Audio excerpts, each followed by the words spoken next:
Welcome to the Scoop World Order. Happy Friday. Hope you guys had a great week. We are getting into the dog days, couple weeks until camp, literally about 12 days until they report for training camp. There's a huge NIL event the foundation invited us to, but we're here kicking it with you guys instead because I'd rather be podcasting and talking to you folks. I hope you guys are excited for a huge show. Again, this is a huge show because you guys make it one. Thank you guys for kicking with us each and every day, especially on your Friday nights. Hope you guys had a great week. Again, this is a huge show because you guys make it one, so thank you. If you guys have questions, which there's a lot of questions going into this training camp, send us a super chat. General questions, recruiting questions, whatever you'd like to do, we're here to serve, and we appreciate you guys taking care of our people in our Pay It Forward Fund. Again, the message board is absolutely a rocket ship right now. The most active Ohio State message board by far. Would love to have you guys join it. It is an absolute hoot. It is a blast. And thank you that are already members of BuckeyeScoop.com. But what an incredible gift. You could get yourself the gift of inside information. We had a humongous nugget yesterday about who's been killing the game. And it's only on BuckeyeScoop.com. So again, we appreciate you guys. Shout out where you guys are watching from. Shout out who you guys are watching with. If you guys enjoy this content, leave us a like, click subscribe. Also click that little alert bell. Again, we appreciate you guys and all that you guys do on this show. But there's a little bit of a surprise. Trey McNutt is a guy, Nevada, a little bit of a curveball today with Trey McNutt. Trey McNutt is a guy widely projected at Oregon, did not commit today, postponed it. There was the rumored outage of all the Windows stuff going on. And but this has been one of the weirdest recruitments ever. It's an Ohio kid. Dad, Richard McNutt, played at Ohio State. Really a great guy. He's been in coaching for a long time, coaches with Eddie George now. Son, not a ton of buzz around Ohio State, if any. It looks like it's Oregon, Texas A&M. What are your thoughts on this? Because again, this is a tough one to me on the heels of Antoine Winfield Jr. Breaking like the all-time DB contract record. And we obviously didn't get him. Totally different situation. He was not a 5-star. He was a 3-star-ish type kid that went to Minnesota, balled out. Now the highest paid DB in the NFL outside of Jalen Ramsey. This one's different, though. And again, with some of the legacies that we haven't taken, like Luke Lachey, like Antoine Winfield Jr., like potentially Trey McNutt, what are your thoughts on this? Well, this has been an interesting recruitment from a standpoint of, there hasn't been a great deal of, regular contact with McNutt in Ohio State as of late, and that's changed in the last week or so. So I think the operational tempo between the two of them has definitely taken on a different step. And then when you see that in combination with McNutt delaying his commitment date, the cynic could say, well, hey, Texas A&M is now bidding, Oregon is matching, and Ohio State is a stalking horse in this whole thing, just to drive up the NIL. And that's always a discussion that you have to have when you're talking about, recruiting kids in 2024, is the potential of NIL, the potential of, just being another bidder, another hat on the table. And is that, the situation that we're in with McNutt? Now, Ohio State doesn't think so. Ohio State thinks that this is kind of a movement, a positive movement where, maybe they've got a chance. Maybe they're in the game. And, our own Funky Buck, who's pretty good insider when it comes to players, families, kind of the personal side of that thing. He thinks Ohio State's got a shot. So it kind of got my attention from that standpoint because this recruitment has just been so weird. This has been one for the books because normally recruitments follow a pattern, certain pattern of, interest and offers and visits and official visits and unofficial visits and, positive things being said and then a commitment or not a commitment or whatever. This one has not had any of those features. This one's been completely different. And, could Ohio State come in as kind of like it's like, think of it as like a horse race. Could they be like Silky Sullivan coming from 49 lengths back and, storm past the other horses in the stretch and get to the finish line? I mean, crazier things have happened. This has been a crazy year. And, with DeCorian Moore opening up and not coming to Ohio State, that did free up some NIL money. That does free them to allocate some resources in this direction. And I think this is one you got to keep your eyes on. Like I said, the commitment date was pushed back, I believe, at least 2 weeks, maybe 3 weeks. There's a reason for that. Ohio State's in it, and just something to definitely keep an eye on. And we're definitely going to be digging for more to see if Trey McNutt can break Ohio State's way. Yeah, I think that's a great point about Decorian Moore. And, there's, again, if you guys, I don't know if you guys are into Hard Knocks, the Hard Knocks with the Giants that they're doing right now, the offseason one, I think it's the best Hard Knocks that they've had since, the earlier days when they did it with the Ravens and some of the early teams. But, it's all about this episode that they just had was all about, losing guys in free agency. And the Giants lost Xavier McKinney to the Packers, which was a $68 million contract. And they lost Saquon Barkley for $36 million or $37 million. The Eagles gave like a $3 or $37 million. So, that's kind of the world we live in when all of a sudden, if you sign those two guys, you're probably done. If you don't sign them, you've got a ton of cap space that you're going to be dealing with. That's at least, almost 28-ish, 29-ish million that you didn't know if you're going to have if they would have re-upped with you. So I think that, when you lose some of these kids, there's more money laying around to throw maybe a little bit more of a sweetener. Now, the question is, do you want to spend that kind of money on safety? That's a second story. I mean, I'm not sure, but it's a kid that I'm sure he grew up wanting to be a Buckeye. His old man was a Buckeye. I'm sure he grew up, he grew up in Ohio. His dad has kind of been, he's lived that coaching lifestyle. He coached at Youngstown State, NC State. Like I said, he's at Tennessee State now with Eddie. He's been all over the place. So it's a little bit different, but yeah, I think that these recruitments are always going to be. I'd swing till the bitter end, I guess you could say, because you never know what could switch up, what could change. And again, it's not always the head coach. Obviously, if he goes to Oregon, they're locked in, and A&M just spent a lot of money on Mike Elko to be their new head coach, so they're pretty locked in. But if a position coach changes, if a coordinator changes, if they have a catastrophe of a season, I think that's why it's important you keep recruiting these kids, because you just never know. I mean, again, there was a time where nobody in the universe thought we were going to get Brandon Innes, and Brandon Innes is a Buckeye. He loves being a Buckeye. He's a great Buckeye. I think he's got a huge future as a Buckeye.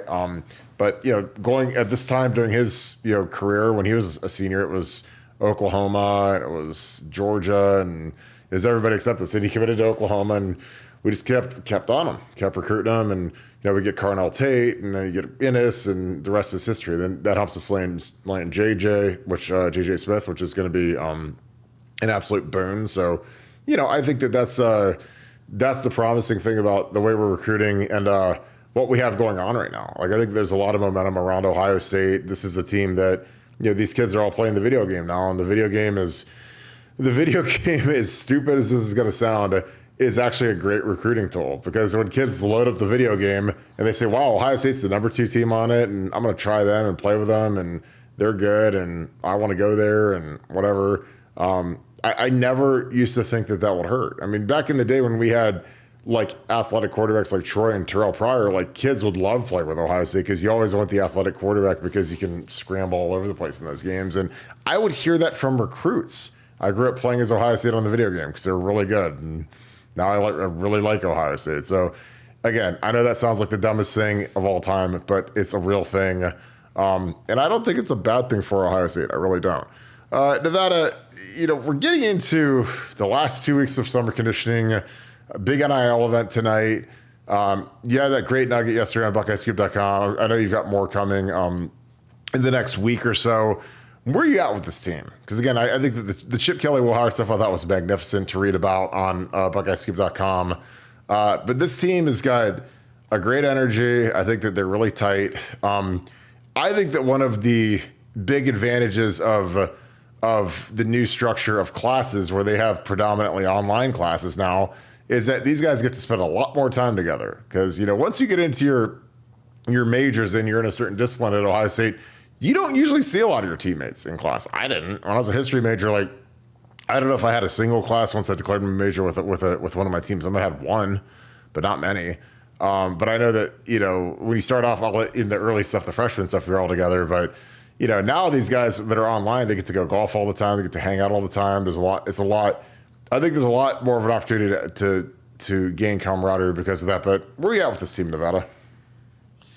Well, it just has a different feel. I mean, I can't really put my finger on it, but every team for Ohio State and every year has a different feel to it. Sometimes it's a young, excitable group that, you've got a bunch of freshmen and guys that you haven't seen before, and you're kind of excited to see that. Or, sometimes it's a veteran group, or sometimes it's a team that's going to be ready to mash the ball and run it, or a team that's going to be an aerial circus, or a team that's going to have a lot of draft picks. I mean, this team just has it all.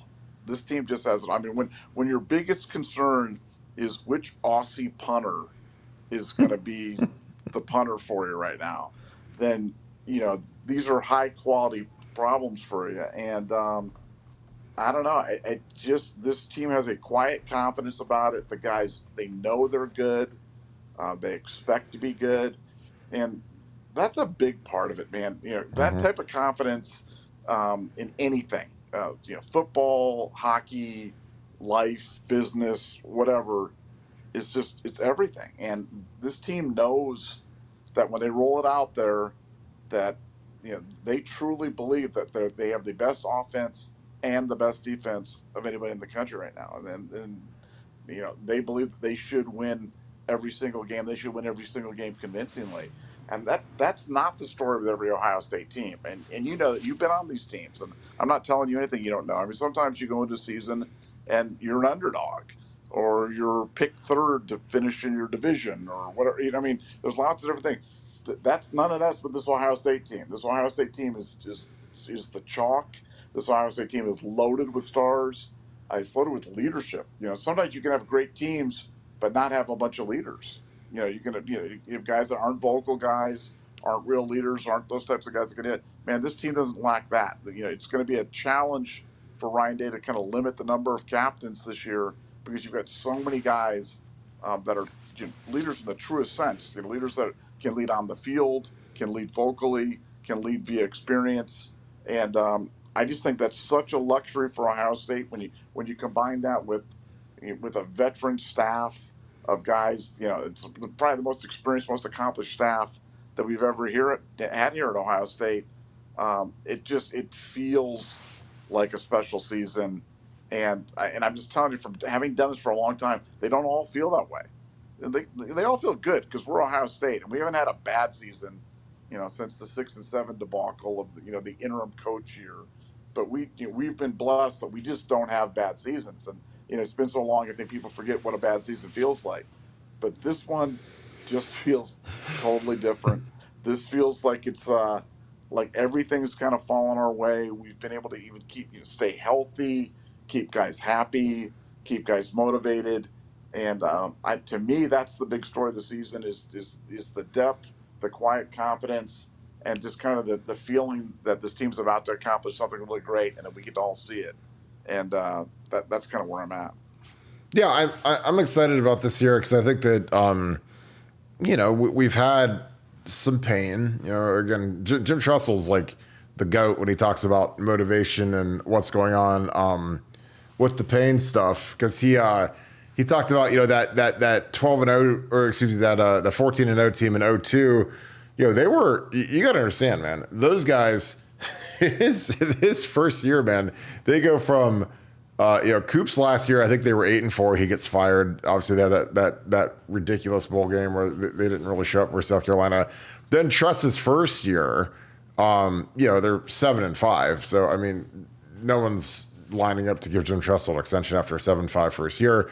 So, I mean, those teams went through some pretty significant pain, and then they have that 14-0 run because they're tough. They're tough. They're callous. They went through some really bad stuff, and I think that it's kind of a different level of pain with what these guys have had the last couple of years, because they've lost to Michigan 3 straight years. They've lost embarrassing Missouri. The Georgia game was obviously a crushing heartbreaker, but I think that the pain is a good fuel for these guys. I really do. I mean, again, when we had our pain during my tenure in 2004 when we lost 4 games, we lost 3 in a row. So losing 3 in a row in Columbus, Ohio, let me tell you, there are things in life that are eye-opening, and then there's being on the football team, going to class, being around town when you lose 3 straight as a Buckeye, including to Northwestern, who he hadn't lost to in like 40 years or 35 years or something crazy. So that field, that '05 team, the '06 team, the '07 team, in my opinion, and I think that there's a lot of field. A lot of these guys, they feel like they haven't really accomplished anything. I mean, you won a Rose Bowl, which is amazing. Obviously, it's a great accomplishment, but it's now it's championship or bust. It's beat Michigan. I mean, nobody on the roster has beaten Michigan. Which, if I had said that to you 3-4 years ago, you'd have said, "Kirk, you're crazy." You obviously you're probably at happy hour all day if you're saying that in 3 years none of the guys have beat Michigan. But that's where we're at. And I think that guys like Jack Sawyer want gold. These guys want their gold pants. They want to end with a win. I think that the biggest motivator in life when you're an Ohio State football player, to me, is you want to beat Michigan, and because then you never play them again. So you want to go out with a win in your last game. That was something that I was obsessive compulsive over my senior year, because I really wanted to. I did not want to go out with an L, because I couldn't imagine it is about guys that like Craig Krenzel and some of the seniors on that 03 team. Because in '02 they won the Natty. Obviously they had one of the 3 or 4 greatest seasons in Ohio State history. But in '03, man, they went up to Ann Arbor with a chance to repeat, and I would bet a large sum that game still haunts those guys, because I thought we had a better team, but we just didn't play well, and we lost to Chris Perry and John Navarre, and we beat them 3 straight years. But that really good senior class that had Tim Anderson and Will Smith and those guys, they end up with a loss to Michigan. So I think it fuels these guys. I think a topic I want to talk to you about Nevada is captains, because I think that this, you can put you can go sit in Ryan Day's office and sit at the big desk at the head of the table and kind of figure out what you're going to do with captains this year. Because I think that this is an intriguing year, because it's a year where there's a lot of guys that could be captains. This is like in '05 where we could have had probably 8 or 9 or 10 like realistic captains, and Truss went with 4, which I think is a good number. Any more than that, I think gets a little heavy. I've seen 6. Urban made it really stupid when he was 13 captains and 15 captains. Like, I thought that was ridiculous when he's giving captaincies to guys that didn't even play, which is ridiculous. But there's some real cinch guys. Like, I think that Emeka Egbuka is a lock. I think that Jack Sawyer is a lock. I would think Trey Henderson, because of the Quinshawn stuff. I don't want to say he's a lock, but he's probably an 80%er. Defensively, Cody Simon is a guy who hasn't played as much as I thought he would have, especially as good as he was early in his career and how physically gifted he was. But from a makeup standpoint, I think he's as good of a leader and captain as there is on defense, along with Jack Sawyer. Then it gets, there's a lot of really good candidates when you get into Denzel Burke and Lathan Ransom and JT Tuimoloau. But I think that you have to have the chops, and it'll be really interesting to see how Ryan approaches it. Does he do the 8 captains? Does he do 6 captains? Does he do 4? I think 2 offense, 2 defense, I think, is always the perfect way to do it. You got to mix, a couple white guys, a couple black guys, 2 guys from each side of the ball. That's how it always breaks down. I think maybe you could do 6. But I think that it's going to be interesting, and again, it's something that I think it matters. I know that like some people want to act like being a captain doesn't matter. To me, it matters, because when you get named a captain, it's just like going to Ohio State. It's the ultimate double-edged sword, because it amps the pressure up on you like 1,000 times when all of a sudden you got to be the guy. You're the guy that everybody looks to when things aren't good, or you got to be the guy who's out there. You got to be out there balling on the field. You can't be out there sucking. Because everyone's looking at you when you're the guy that's got to go out for the coin toss. But what are your thoughts on that, Nevada? Well, look, I normally, I'm a 4 captain type of guy. I would normally, I think anything above that in normal circumstances doesn't make sense. But man, this year may be different. This year it may be hard to limit it to 4. And, I think, 6 might be the magic number. But, to your point, and none of this is personal. I want to say, before I say what I'm going to say next, none of this is personal against any kids, but I'm with you on team. Like, these guys got to be playing. They have to be playing captains. The idea of naming guys that only do special teams or don't barely play at all, I personally wouldn't do that, and I think it, while it's well intentioned, and while it's a nice honorarium for a lot of great kids, I don't think it helps your team dynamic, and I don't think it's the right thing to do, especially in a game like football that's so gladiatorial. It's a different type of game. I mean, it's a physical game. It's a mean game. It's a game of toughness and mental determination, and I'm not quite sure if you're getting that out of your captains that can't be on the field with them, can't be on the field with your brother. You know, I just I wouldn't do that. And I know Ryan's done that. He's done it more than once, and I hope he doesn't do it this year. I think this year he's got such a plethora of I mean, guys that have legitimate All American potential. I mean, we have you can literally go up and down the line and go, this guy could be an All-American. Well, that guy could be an All-American. Well, I mean, it's really kind of ridiculous, and that's not just Ohio State homerism talking. Like I sound like those delusional Michigan fans. We're like, everybody's going to be an All-American on our team, But I mean, we literally have 10 guys that could get some sort of All-American recognition. I mean, maybe even more than that. So I think you've got to pick from those guys. You've got to pick the veterans. You've got to pick playing guys. I would go with 4.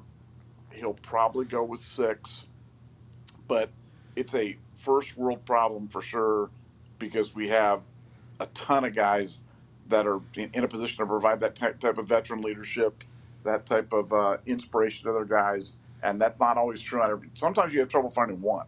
Sometimes you go through the entire roster and you're like, man, we don't have, 1 or 2 good candidates, let alone 4, let alone 6. This year you might have 10. So Ryan definitely has got a lot to choose from. Yeah, I'd be stunned if it was 4. I think you're right. You nailed it with 6. I mean, I think it could be 8 even. I mean, again, let's just go through the levels of the team. So O-line is Josh Fryer, Donnie Jackson. You got to pick one or the other. Fryer's been here longer. He's a 5th-year guy. Donnie is a quiet guy. I thought Fryer was more productive last year, but Donnie's more highly ranked coming into the season. So coin flip there. Emeka is the obvious one at the receiver room. And I think Trey. So I think you pick a lineman. Because I don't like when we have years where we don't have an offensive line captain. And we've had a bunch of those. And I think that it's a poor reflection on the line if you don't have a guy who's truly. And some years I'm sure they don't deserve one. I mean, in 2008, there were a bunch of senior linemen. None of them were named captain. And again, that's kind of an indictment on that room if they don't think enough of you to name you a leader. Because you generally need a good line captain, because that's such an important and critical position. I think if you go D-line, I mean, Jack is the leader of the defense, bar none. But it'll be interesting to see the dynamic between that and JT, because they came in together. JT started and played more than Jack did. Jack was dynamic down the stretch. Jack was better down the stretch. I think linebacker, I like having the Mike linebacker as a captain, like Cody Simon. He makes a lot of sense. I think he's tough as nails. I think he's going to have a humongous season this year. I mean, he is a great athlete. I mean, realistically, and I love Steel Chambers, and he's got great parents. But Cody probably was as good, if not better, than Steel last year. And I think he was, when Tommy was hurt, I mean, Cody should have been probably playing. And Tommy is the ultimate warrior, so I cannot say a negative word about Tommy Eichenberg strapping up and playing when he's dragging his shoulder. But Cody probably was a more effective player when Tommy's shoulder was gone, like it was, or his elbow, whatever it was at the end of last year. It was an upper body injury, and he couldn't tackle with it, so that really hurt us. But again, I don't fault Tommy for being a warrior. Again, I applaud that, and he deserves that. And then you go to the back end, and it's kind of, do you pick Denzel Burke or Lathan Ransom? In my opinion, I think you got to pick one or the other. I think they'd both be good candidates. It really just depends on, again, there's always a vote. I don't know how accurate or realistic the votes are. You write the name on the piece of paper and pick whatever, but I think that if you vote for some turd, and we've had turds that got a bunch of votes, like a good coach is not going to make that guy a captain. There's no way. So I think that the vote is always rigged. I mean, I know that it's rigged.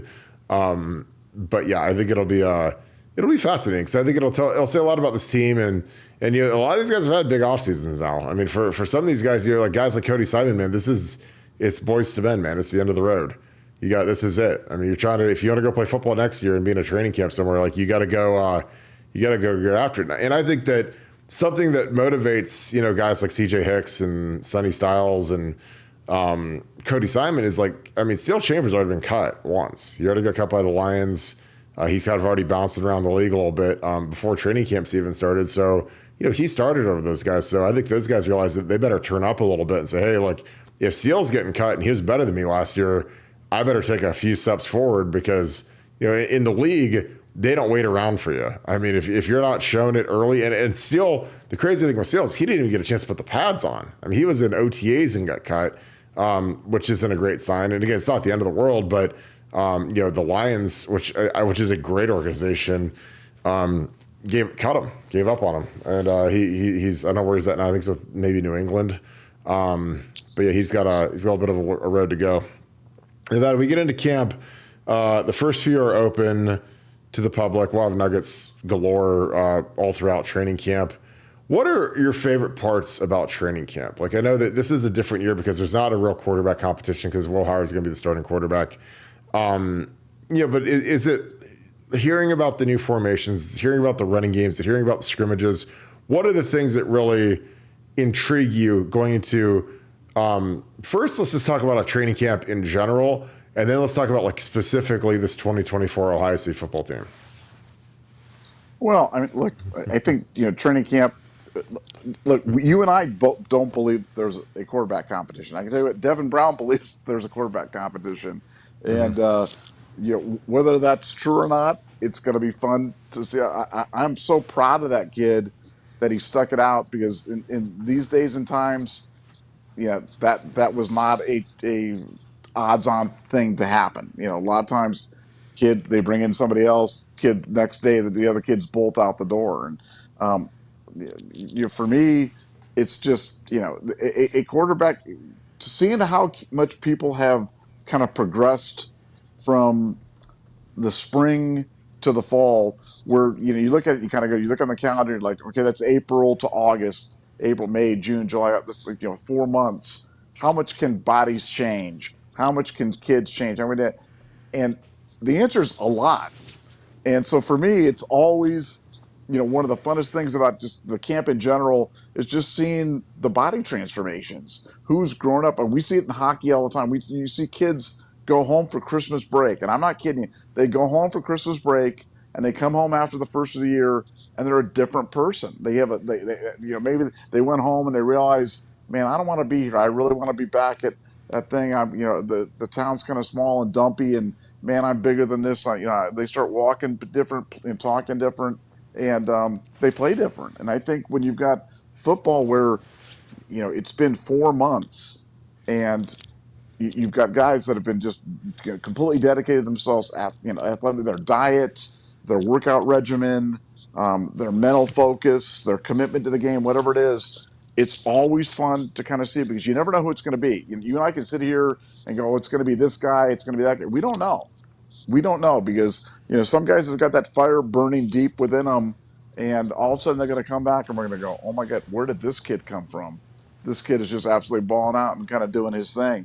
So for me, the general thing about camps are always fun is just seeing those stories. Who's going to write those stories for the 24 Ohio State football team, and who's going to have really recommitted themselves or committed themselves, or or on the flip side, who's going to let themselves go. Who's maybe not as into it, who doesn't want to be there as much before, because those are stories too, and you don't see a lot of that, but that does happen. So I'm definitely going to be looking at that, and that's something that's like unwrapping Christmas presents for sure. As for the specifics of the Ohio State team, man, how they are implementing the helmet communication, who is the right guard, because I think the right tackle is going to be Fryer. I just got to believe that you're just not going to move on from Josh Fryer when he's an all Big Ten guy there. It's a national championship season. Who's the right guard going to be? And I think that's going to be one of the great stories And then that CJ Hicks, Sonny Styles thing. We've talked about it a lot. We haven't talked a lot about it lately, but the interesting thing about that one is I've been hearing great things about both kids. Normally, it's like, hey, this kid's going on, and you don't hear something about the other one, or this kid's falling back, or whatever. I've heard great things about both kids, and I've literally heard from two different sources that the light is going on for both of them. And when wow, that's going to be a heck of a battle because these guys are insane. Probably as physically talented a pair of linebackers as we've ever had. I mean, these guys have got all the, they'll be combine warriors when it comes time for the NFL. Guys that are super freaks on a team of super freaks, but I'm hearing they're both doing good. And so, how does that play out? How does Knowles make that work? Who can take that abundant athleticism and turn it into production on the field? That's what I can't wait to see. And a lot of great stories for 2024 Ohio State. Now, I'm so excited that we're 2 weeks away, less than 2 weeks away, whatever it is. It's getting it's 10 days away. This is crazy. Yeah, I think you're spot on. I think it's going to be exciting to see. Going into a camp, it's always interesting to see who the mentalities. And again, I think you're spot on. When you talk about that small town, man, these guys go home and I've talked a million times about how the Ohio State offer when you're an Ohio kid is the ultimate double-edged sword. Like, you're Jake Cook, you're from Westerville. There's a lot of people in your town that are happy for you, and there's a lot of people in your town that think you didn't deserve it. You're not good enough. And again, there's kids around the state that you're the Ohio kid that they took, and not sure if you deserved it. And so it's your job to go get after it and go get after it and let those guys know. Like Elfline, he's a guy from Pickerington, so I mean he's 20 minutes down the road from Ohio State, and it's like I mean you gotta go get after it. And you go back to your hometown, man. And it's like there's some people never make it out, and that's their life, and that's great. But when you're at Ohio State, you have a shot to do something huge. Like, I mean, Pat Elfline, he put in work over 5 years at Ohio State, changed his life. He's in the NFL for like year 7 right now. Remington winner, met his wife there, Jim Lachey's daughter. So, they're married now, kids, the whole 9 yards.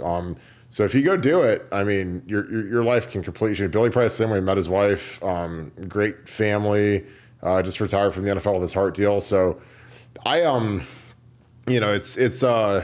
it's always a great reminder, because again, there's a lot of kids that wash out. I mean, especially with the transfer portal. I mean, you'll see more washouts than any time in history because kids, they get a little nervous, they get a little anxious, they get a little bitter, they get whatever.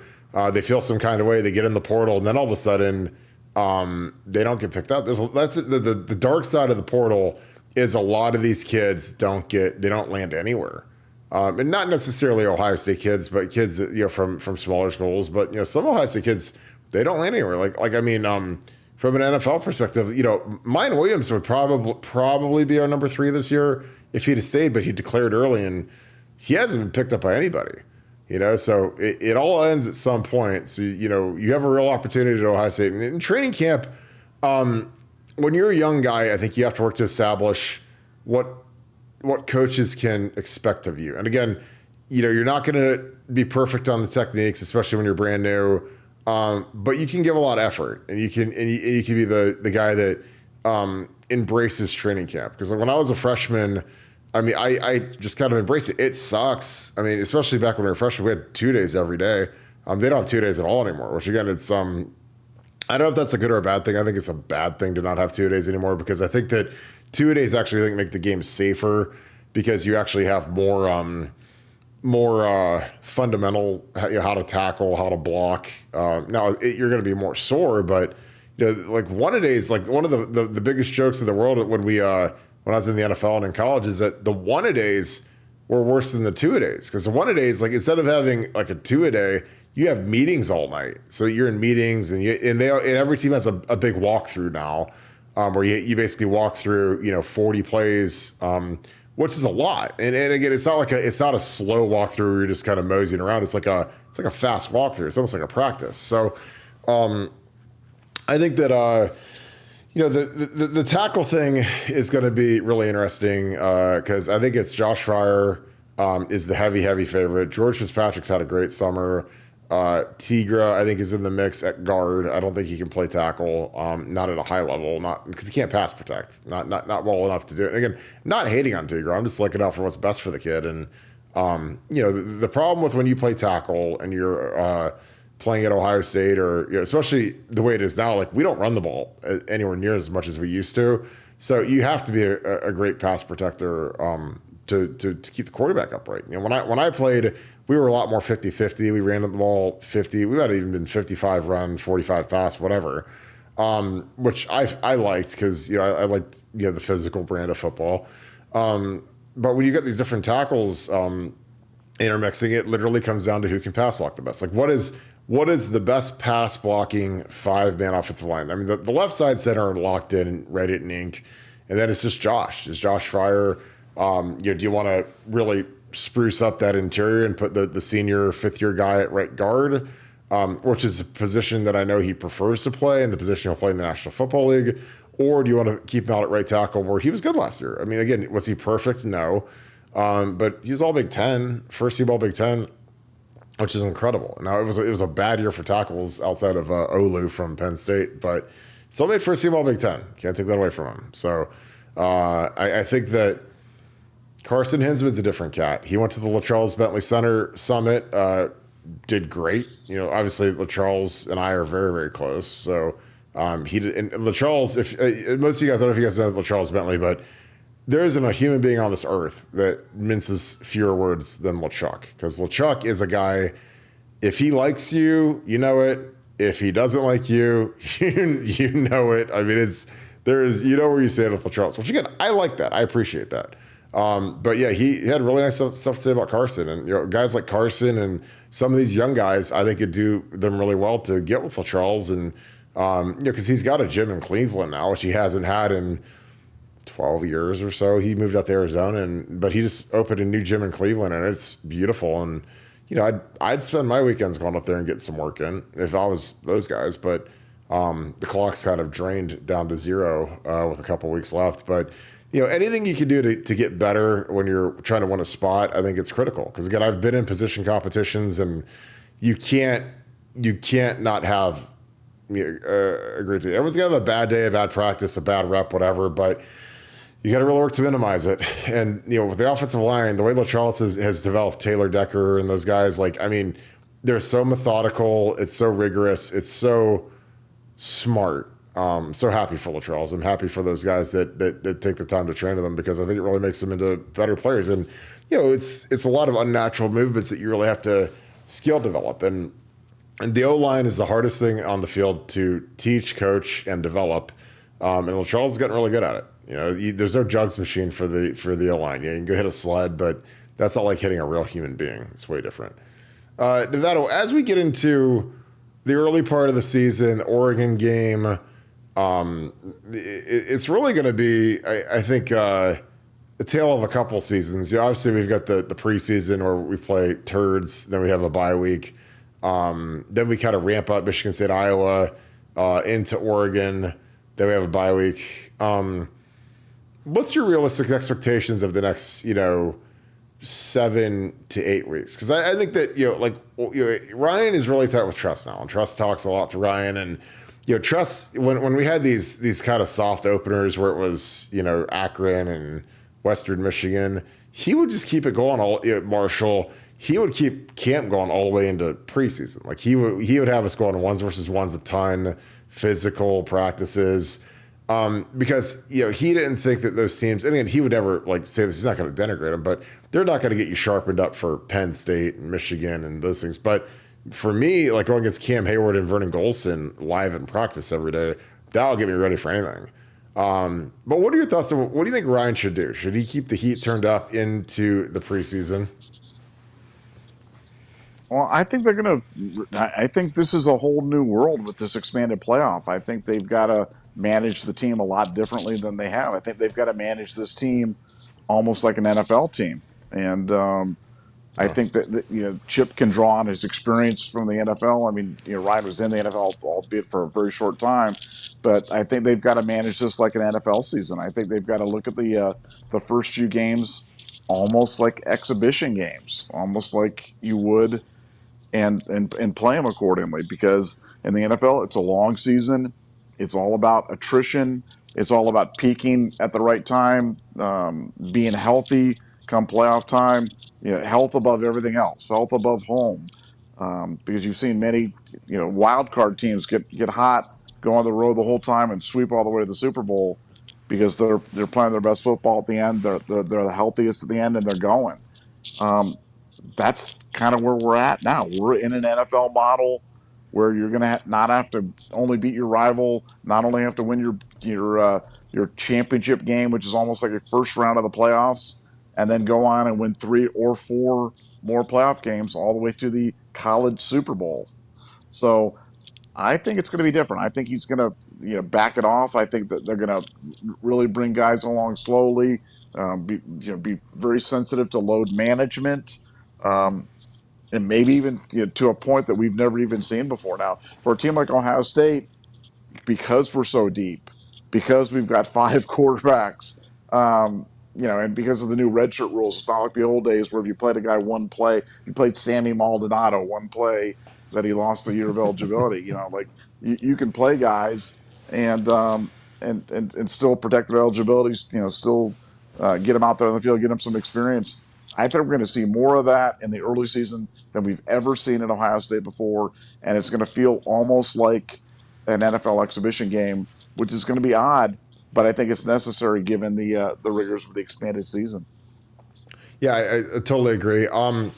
Buck fan forever got a super chat. Appreciate you guys. If you guys have questions, shoot them into the super chats. Again, we love answering these questions because you guys always give us some really good thoughts. Again, sometimes we think of a lot of different things, but we obviously can't think of everything. And you guys come up with some information that I think is absolutely fantastic. So we're going to get into this. Bucks Forever, thank you for the 5, Bucks Forever 65. For both of you, and I'll let you go first, Nevada, do you think anyone on the current team will make OSU's Hall of Fame or the College Hall of Fame, player or coach? What are your thoughts, Nevada? Well, I mean, I think Chip Kelly and Ryan Day will both end up in the Hall of Fame for sure. I really do believe that. I think you're talking about. I mean, Chip Kelly. Um, I mean, now again, he hasn't won it. He hasn't won a championship, so maybe that's a thing. But his contributions to college football, have been so pronounced, and he's been so revolutionary in terms of doing it. But from a staff standpoint, those would be 2 guys that could for sure.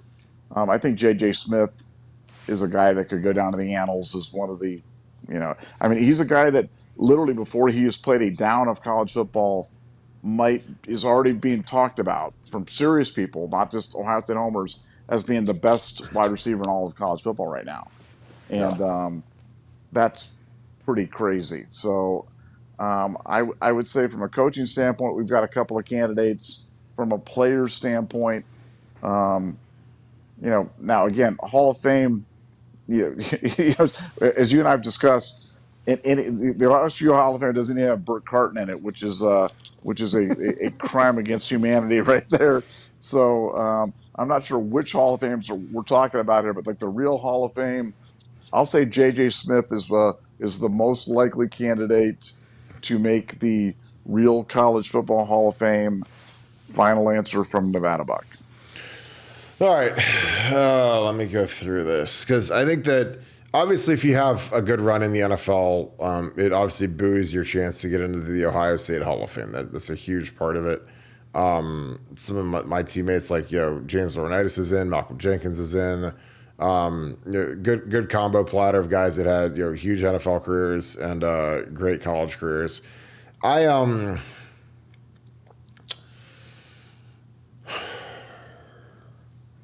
Kind of going through the roster in my head. It's hard for Ohio State, the Ohio State Hall of Fame. I think if Trey does the right stuff this year and he has gets drafted to the right team, I think he makes it. I mean, he could be like an Ezekiel Elliott. Ezekiel obviously won the big ring, and but Ezekiel was never an All-American, which is kind of crazy. I mean, he wasn't even All Big Ten in 14, and think he might have been in 15. I'm not sure. He definitely wasn't in 14, which I thought was crazy. But we had some real guys. We had Tevin Coleman. Like the league was pretty loaded with tailbacks that year. They weren't better than Zeke, but sometimes like I told people, like sometimes you're a really good tackle in a great year, and you don't make it. Like my junior year was, like I said, it was the greatest year in the history of the Big Ten for offensive tackles. Jake Long. Jake Long went first overall in the draft. Joe Thomas went third overall in the draft. Levi Brown, who made second team All Big Ten, went fifth overall in the draft. Two separate drafts. Jake Long stayed an extra year, but and then Marshall Yanda played 15 years in the league for the Ravens. So me and him were the two alternating second team Big Ten tackles along with Levi. I made the media and he made the coaches. So if it was any other year, I'd have been All Big Ten easily, but it was the greatest year ever. So again, that's fine. Again, I don't care, but it's just sometimes like when guys make certain accolades, it just depends on the year. Defensively, I mean, Caleb Downs has a shot to be an All-American this year if he has a big year, because the part of it is he's already got the hype train rolling, which is 50% of the battle. He's on every preseason All-American team. So if he just shows up and has, a good year, now he's got to get a couple interceptions and the requisite tackles. Like I think he's got a shot to be a two-time All-American at Ohio State. That'll make him a cinch for the Ohio State Hall of Fame. The college one, I think it's weighted a little bit more towards what did you do in the NFL and post-career and the rest of it. So because for some reason, like James Laurinaitis did not make the College Football Hall of Fame this year, which is insane. He's a three-time All-American. Yeah, he didn't make the cut this year. Chris Ward, who was a really good player and is offensive lineman for Ohio State, he made it, but James did not make it. He missed the cut, which is, but again, it's kind of an older crowd. But the guy this is so funny. The guy that they put in this year was Paul Posluszny over James. And I'm like, James is a million times better than Paul Posluszny. I know it's just. I mean, James is a three-time All-American. Like you can't, that's about as good as you can get. I mean, it's really hard to be a four-time first-team All-American is almost impossible. But three-time that's insane. Offensively, I think if Donnie can get first-team All-American this year and has a nice NFL career, he's got a shot. Because again, in general you have to be first-team All-American. Now they waived that for some guys this year because they kind of made it the whole of average. But you generally have to be a first-team All-American. So. I think it'll be tough on Emeka because there's a lot of the hard part is with a receiver is like there's so many mouths to feed on that but Marvin did it twice, so Marvin is a guy he'll be a lock for both Hall of Fames. Quarterback, I mean Will Howard's only here for a year, so no, unless he wins the national championship and we go undefeated, probably not. So yeah, I mean for Ohio State I'd say Trey. Maybe Donnie, because Donnie's got the hype train rolling too. He's got preseason All-American and all that, which again that's huge, because it's a lot easier to become an All-American if you're a preseason All-American. I'm just especially on the O-line. It really like these guys gotta go win something. Either they gotta go out and win the national championship, or they have to go have a huge NFL career to kind of buoy it. And again, that's not me being a hater. I kind of know the circumstances. Like Jeff Ulick's in it. I know Ulick really well. He played like 12 years in the league. Was an All-American at Ohio State. Didn't play on any like exceptional teams. I don't know if they that was the mid 80s, so most of the teams he was on, they weren't great. But he had a great NFL career, like 10 years in the league or whatever it was, and played a lot, and so he's in the Hall of Fame. So the college one is really hard because like if James wasn't in yet, then I don't know what it takes, and I think to be the head coach to get in, I think he has to win a national championship. I think, could be wrong, or maybe you just coach forever, and like if you're the guy at Kansas State who coached for like 60 years there, I'm sure they put him in. But yeah, that's a fantastic question. Again, we got a couple more super chats. Appreciate you. Any other thoughts about it? Because again, that was a really good one. Paul Posluszny over James Laurinaitis. I mean, that disrespect started in college, and it's the gift that keeps on giving, man. I had no idea that happened.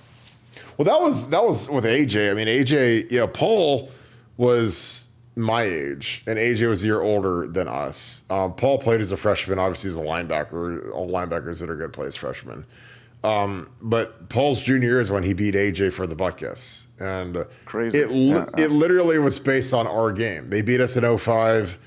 And I'll never forget they put that graphic on the TV when I rewatched the TV copy where it said, like, Paul Puslesi has more tackles than Hawk, Schlegel, and Carpenter combined because he had like 18 tackles, And I was like, holy cow, that's kind of gaudy.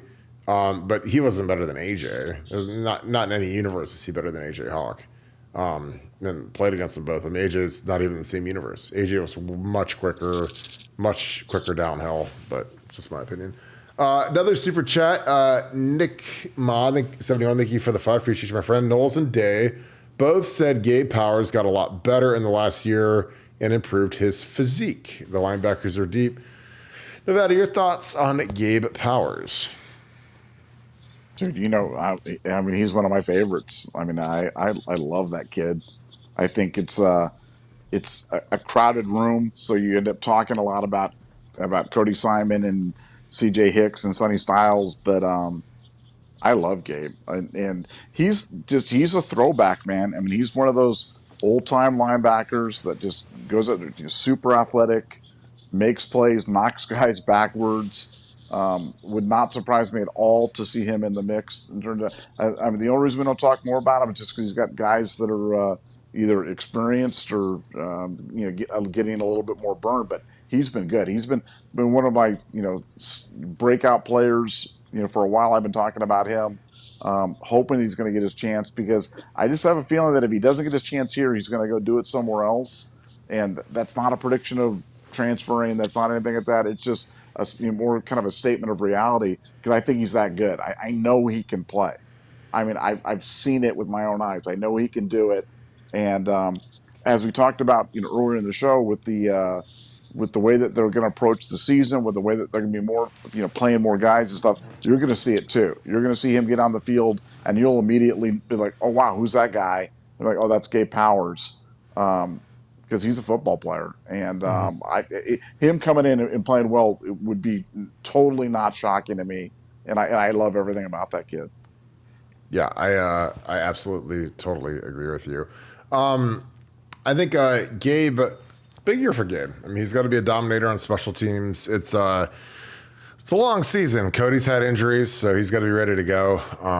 Obviously, he's the fourth guy right now with CJ and Sonny and Cody. But linebackers get hurt, man. I mean, Tommy Eichenberg was beat to crap at the end of the year because again, you're in a lot of space. Obviously, you're tackling. It only takes one time reaching out to make a tackle for something to happen to the shoulder, the elbow. It's a very demanding position. It's a very tough position to play. So he got to be ready to go. I mean, he's got a lot of speed. I mean, he's been, I watched him play twice his senior year at Marysville because he played against Ryan Miller, who's one of my best friend's kids, Dublin Jerome at Marysville. So I saw Gabe a lot, and really explosive athlete, great kid, great family, tough as nails, and I think he's going to do really, really good things. I think he's got but he's got an opportunity. Again, it's a little tougher with 2 linebackers instead of 3, but he's the backup Mike right now. So we'll see how it goes. Because, again,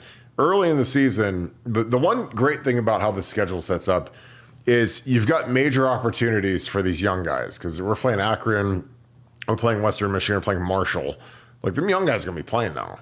And, I mean, and shame on Ryan Day if he doesn't empty that bench and get those young guys in there. Because those young guys have got to get some reps. And again, there might be some guys that pop. I mean, AJ Hawk against Kent State, man, in 02, he popped. Pick 6 or whatever it was, or fumble. I don't know what it was. He scored a touchdown. So all of a sudden, that was kind of like a sign of things to come. Because I think that, you get those guys out there in the shoe, it's different than being out at practice. Practice is nothing compared to the shoe. And I always said that. People say, practice is the same. I was like, no, it's not. Ain't nobody watching practice. If you screw up in practice, nobody knows. Nobody cares. I mean, your teammates do and your coaches do, but it ain't like you screw up in a game now. You go, you get some holding call or give up a sack fumble or whatever. It's like you're gonna hear about it. See how tough you are then. So again, I like that they've got these easy games because you empty that bench and get that depth going. Lisa, I hope you're having a great Friday. I appreciate you, Lisa Shear. Thanks for the deuce. What are the trap games this year? Whew, I don't know. This is the schedule, Nevada. August 31st, we open, which is crazy to say. I mean, I don't know how many times we open the season in August, but here we are. Akron, obviously not. Western Michigan, not. Marshall, not. At Michigan State, Michigan State's just not good enough to be a trap game. But they've got some different, interesting, that new coach is a good coach, good new quarterback. Iowa, home game, home Big Ten opener. I can't imagine that being a trap game. Iowa's always physical tough. And then you've got Oregon. So, I mean, if you put a gun to my head and said, Kirk, you have to pick a trap game, I would maybe say Iowa, but they're just not good enough on offense for me to really care. I know that they whacked Francis Kidd, but they're still Iowa. They don't have the athletes to really be truly dominating on offense. But there's going to be a lot of excitement really, like Michigan State and Iowa are the ones that are going to be trap games. And then after that, you've got your bye week, second bye week. Then you got Nebraska at Penn State on November 2nd, Purdue, Northwestern, Indiana, Michigan. Nevada, I guess I'd say Iowa. Just because the whole world is going to be obsessed with Oregon, especially if it's a 2-3 matchup, which it easily could be. I think that Iowa game, again, I'm not worried about Iowa because they struggle to score 10 points. But with that Oregon game that next week, man, and that long flight and all of the hoopla, Oregon's a game that these kids they've been hearing about Oregon for a year now just because of the get back. They smacked us in 2021, and some of those guys like Denzel Burke played in that game. Some of those young guys that played his freshman year, JT Tuimoloau, they played in that game. So the get back is real. I'm just telling you, our fan base is going to be, intoxicated with the thought of just thinking about this Oregon Ducks team. Because if we win that, we could be number one in the country. And it's a clear road sailing to the Big Ten title game where we're probably going to play them again. But what are your thoughts, Nevada? To me, I just can't, if that game was at Iowa, I think it's a classic trap game. The game's at Iowa City, no matter how offensively limited they are, then that is a absolute smack dab trap game. I just don't see it happening in the shoe. I just don't think that can go down. The one to me, and it's kind of an obvious one, but I'm saying anyway, is at Penn State. I think because we dominated Penn State, last year obviously defensively. That's just always a difficult place to play. We're pretty sure, based upon what we get from Fox, that it's going to be a big noon kickoff. But if somehow, some way, they pull some shamdangy and it makes it a night game and a whiteout and everything else like that, it could be interesting because Penn State's schedule is horrific. It is so bad. It's like they play no one. Oh. And for Ohio State, Ohio State's got a decent schedule, but anytime you're playing at Oregon and at Penn State, it's not easy. It's definitely not easy. So I'm going to go with at Penn State as being the game that I'll be. Obviously the Oregon game is the obvious one, but at Penn State being the second most worrisome game to me, and the game just because we've always struggled there, even against mediocre Penn State teams. We've always struggled, and in last year's game, frankly, they got that scoop and score, and they rightfully called the penalty back on the thing. But had that not happened, that game might have been might have been a little bit more interesting. So I'm going to go at Penn State. Final answer.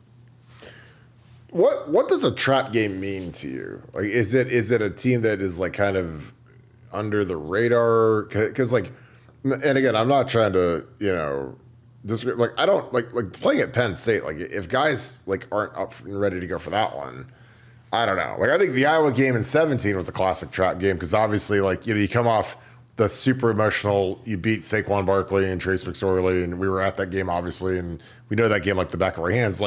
That was a trap game because I think it's you walk into a place where it might be a sleepy crowd. It might be maybe they've got one or two really good players. I don't know. What is your definition of a trap game? Because I think for me, it was a guy that played at Penn State, and obviously, I think the 2005 Penn State game might have been a little bit of a trap game, but they were undefeated, and we'd lost to Texas, and No, I thought they were good, but I mean, we smashed them in '04 and we beat them in '03 and beat them in '02 and we were on a pretty good Penn State winning streak. And, and I think that to me was kind of a trap game because I don't think we realized how good Penn State was. And we played like crap and I got hurt, which sucked. But what is a trap game? Like, what does that mean, that phrase to you? Well, clearly, I mean, at Penn State is not a classic trap game because a trap game is generally an underrated opponent that can come up and provide a surprise to you, a la Appalachia State beating Michigan, or Purdue beating Ohio State, or like you said, the aforementioned at Iowa after the Penn State miracle win. Um, you know, but again, with this schedule, it's just hard to come up with games. I mean, the Yeah, only there's none. game that I could come up with that would even fit the criteria, kinda, would be maybe at Northwestern, Wrigley Field game. But it's 2 weeks before. I mean, if that was before the Michigan game, maybe. But I mean, the way the schedule's set up, we play Purdue at home, and then we go at Northwestern, and then we play at home against Indiana. Even if that Indiana game was on the road the week before the Michigan game, maybe you're like, maybe it's Indiana, but I mean that game's at home. So I'm just having trouble coming up with the with games that fit that criteria because we really don't, we don't have it, and you know so like I said, I'm stretching it for sure by going at Penn State and maybe taking it to the game that I'm worried about a little bit more than Yeah. Oregon and not as much as Michigan. And I'm not even worried about the Michigan. I think we're going to No. kick the living heck out of Michigan this year. And I don't believe in the 3-year demons or I mean it's literally been one game in 2022 where they were cheating their arses off big time. 2023, they had a really good team, a national championship team at home, and we came within one throw of beating them. And then 2021, we just kind of walked into, again, one score game, couldn't stop them on the run, gave up 9.5 yards a carry, and lost on the road at Ann Arbor. Winning Ann Arbor is never easy. So it's just, I don't think this Michigan boogeyman's is big. I think we're going to absolutely poleaxe those guys this year, and Nevadabuck will be in the house to watch that. So it's going to be one of the great weeks in Nevadabuck history. Yeah, No, I don't think I, I don't think there's a true trap game. I mean, I just picked Iowa because like if I had to pick one, I'd pick Iowa. But I just don't think they're good enough. Go ahead, Nevada. no, I agree with you. Iowa is not. They just can't score, and the game's in Columbus. Yeah, Like exactly. Iowa's gonna come in here and like if Iowa comes in here and beats us, yeah, that'd be when I'll stand up and be like, wow, I did not see that coming at all. Hmm. But it's hard to ambush Ohio State in the shoe without a really really good team. And look, it's happened. I mean, when Oregon came in and beat us, a few years back. I mean, they had everything going against them. They had the early start. They had Oh missing key God. players, and they came in and just absolutely physically they bullied us. So when Yeah. there people want to talk about Oregon and like, oh, they're finesse and man, those guys absolutely took our souls away from us that day. Ran the Yeah. same 4 plays over and over again, and we could never stop them. So Yeah. That was. yeah, we owe them one for sure. We do. That was a wild one. Well, Nevada, I think we can wrap this thing up. Another good show. Any final thoughts? No, just so excited about the season. I hope you guys are too. I really do. I say, to everybody, man, season like this do not come along very often. So appreciate it. Just really savor every moment.